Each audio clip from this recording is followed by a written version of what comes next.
ঢাকার অদূরে অবস্থিত দেশের সবচেয়ে বড় অটোমেশন কোম্পানি টেকনোম্যাক্স, যেখানে তৈরি হয় দুনিয়ার সবচেয়ে অ্যাডভান্স আর্টিফিশিয়াল ইন্টেলিজেন্স মেশিন।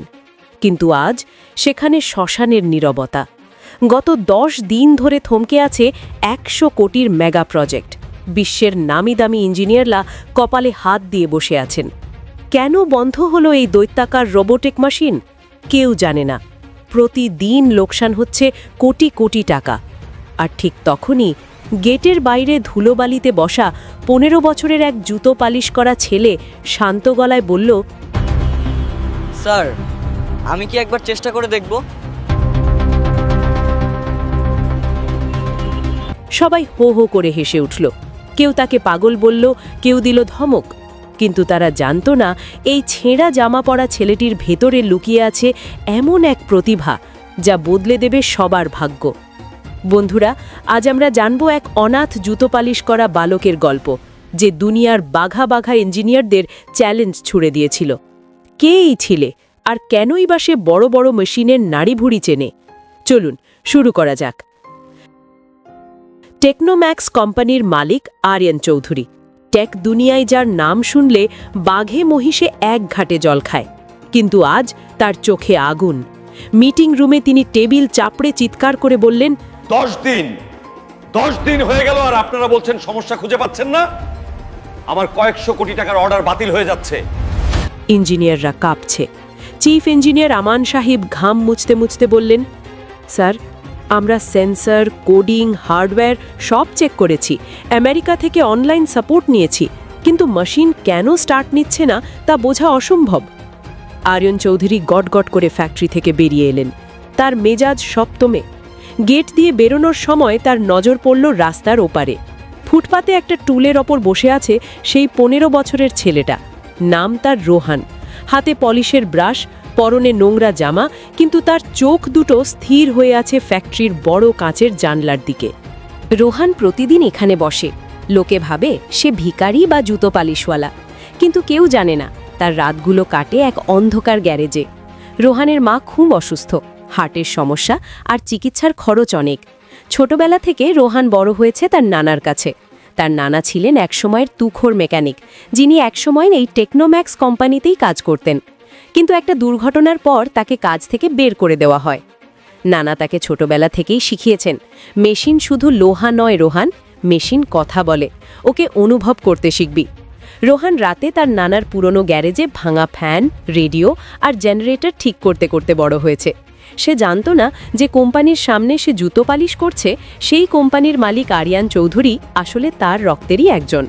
হ্যাঁ বন্ধুরা, রোহান জানত না যে আরিয়ান চৌধুরী তার বাবা, যে তার মাকে 12 বছর আগে এক ভুল বোঝাবুঝির কারণে ছেড়ে চলে গিয়েছিল। ফ্যাক্টরির ভেতরে হুলস্থুল, রোবোটিক আর্মগুলো নড়ছে না। রোহান গেটের আড়াল থেকে সব দেখছিল। সে নিজের মনেই বিড়বিড় করে বলল, ওরা ভুল জায়গায় খুঁজছে। সমস্যা তো মেইন বোর্ডে নয়, সমস্যা তো প্রেসার ভালভে। হঠাৎ এক গার্ড তাকে ধাক্কা দিয়ে ফেলে দিল। এই ছোকরা, এখানে কি উকিঝুঁকি মারছিস? পালা এখান থেকে। রোহান পড়ে গেল। তার পলিশের কৌটো ছড়িয়ে পড়ল রাস্তায়। ঠিক সেই মুহূর্তে আরিয়ান চৌধুরীর গাড়ি সেখান দিয়ে যাচ্ছিল। তিনি কাঁচ নামিয়ে ছেলেটার দিকে তাকালেন। রোহানের চোখের ওই দীপ্তি আর জেদ আরিয়ানকে থমকে দিল। কেন জানি না, এই অপরিচিত ছেলেটার মধ্যে তিনি নিজের ছোটবেলা দেখতে পেলেন। তিনি গাড়ি থেকে নেমে রোহানের কাছে গেলেন। তুমি কি বললে একটু আগে? রোহান উঠে দাঁড়িয়ে ধুলো ঝেড়ে বলল, স্যার, 5 মিনিট সময় দিলে আমি মেশিনটা চালু করে দিতে পারি। চারপাশে হাসির রোল পড়ে গেল। ইঞ্জিনিয়াররা টিটকারি দিয়ে বলল, জুতো পালিশ করতে করতে মাথা খারাপ হয়ে গেছে ছেলেটার।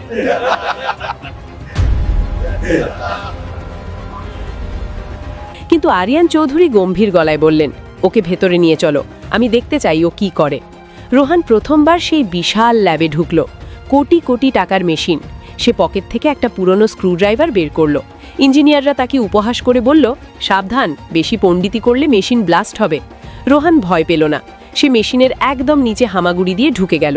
হঠাৎ সে চিৎকার করে উঠল, স্যার, এটা তো নষ্ট হয়নি, এটাকে কেউ ইচ্ছা করে বন্ধ করে রেখেছে। পুরো ল্যাব নিস্তব্ধ হয়ে গেল। আরিয়ান চৌধুরীর কপাল কুঁচকে গেল। ষড়যন্ত্র নাকি নিছক যান্ত্রিক ত্রুটি? রোহান কি পারবে এই অসাধ্য সাধন করতে, নাকি সে কোনো বিপদে পড়বে? আর এই রহস্যময় বালকের সাথে আরিয়ান চৌধুরীর রক্তের সম্পর্ক কি আজই ফাঁস হয়ে যাবে? জানতে হলে দেখুন গল্পের দ্বিতীয় এবং শেষ খণ্ড।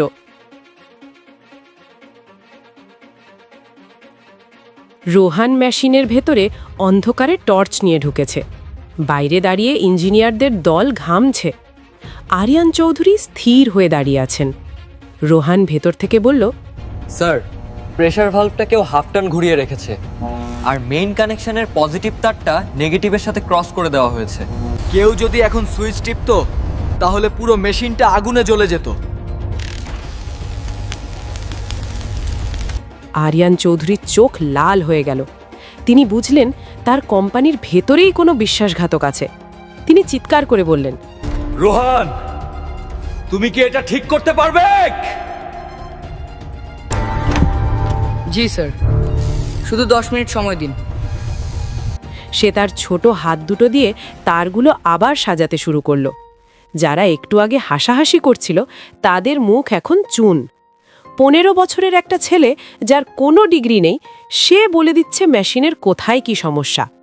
10 মিনিট পর রোহান বের হয়ে এলো। তার সারা শরীরে গ্রিজ আর কালি মাখা। সে বলল, স্যার, এখন স্টার্ট দিন।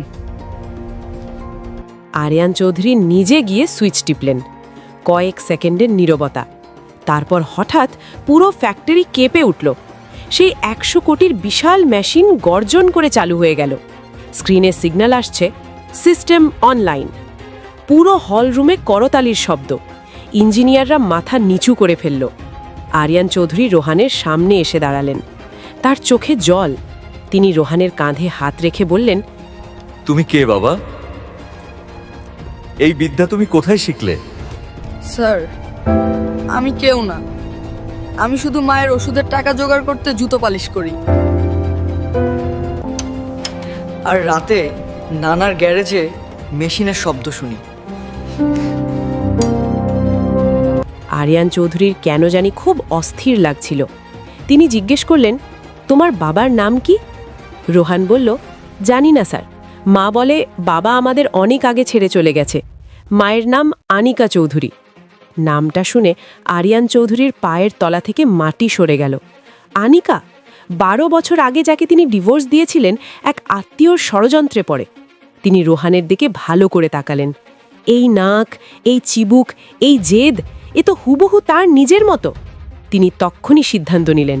তিনি রোহানকে নিয়ে সেই বস্তিতে গেলেন যেখানে রোহান থাকে। জীর্ণ একটা ঘর, সেখানে বিছানায় শুয়ে আছেন আনিকা। দরজায় আরিয়ানকে দেখে আনিকা চমকে উঠলেন। 12 বছরের জমে থাকা অভিমান আর চোখের জল একসাথে বেরিয়ে এলো। আরিয়ান বুঝতে পারলেন তিনি কত বড় ভুল করেছিলেন। তিনি আনিকার পায়ে ধরে ক্ষমা চাইলেন। কিন্তু তার আগেই তাকে একটা কাজ করতে হলো। রোহান যে ষড়যন্ত্রের কথা বলেছিল তার তদন্ত করে দেখা গেল কোম্পানির চিফ ইঞ্জিনিয়ার আমান সাহেব প্রতিযোগী কোম্পানির কাছ থেকে টাকা খেয়ে মেশিনটা নষ্ট করেছিলেন। তাকে পুলিশের হাতে তুলে দেওয়া হলো। আরিয়ান সবার সামনে ঘোষণা করলেন, রোহান শুধু এই মেশিনের ত্রাণকর্তা নয়, ও আমার ছেলে, আমার উত্তরসূরি। ফুটপাথের সেই জুতো পালিশ করা ছেলেটি এক রাতেই হয়ে গেল দেশের সবচেয়ে বড় টেক কোম্পানির রাজপুত্র। কিন্তু রোহান তার শেকড় ভোলেনি। সে তার নানার গ্যারেজটিকে একটি বড় রিসার্চ সেন্টারে রূপান্তর করল, যেখানে গরিব মেধাবী ছেলেমেয়েরা ফ্রিতে মেশিন শিখতে পারে। বন্ধুরা, রোহানের এই গল্প আমাদের শেখায় যে মেধা বা ট্যালেন্ট কোনো রাজপ্রাসাদে জন্মায় না, তা জন্মায় সাধনায়। ভাগ্য হয়তো আপনাকে রাস্তায় নামিয়ে দিতে পারে, কিন্তু আপনার দক্ষতা আপনাকে সিংহাসনে বসাতে বাধ্য। রোহান আজ তার মা বাবার সাথে সুখে আছে এবং দেশের প্রযুক্তি খাতকে এগিয়ে নিয়ে যাচ্ছে। গল্পটি আপনার কেমন লেগেছে? আপনি কি কখনো এমন কোনো প্রতিভার দেখা পেয়েছেন যাকে সমাজ অবহেলা করেছে? কমেন্ট করে আমাদের জানান। আর ভিডিওটি ভালো লাগলে লাইক দিন এবং আমাদের চ্যানেলটি সাবস্ক্রাইব করুন। দেখা হবে পরের কোনো রোমাঞ্চকর গল্পে। ততক্ষণ ভালো থাকুন, সুস্থ থাকুন। ধন্যবাদ।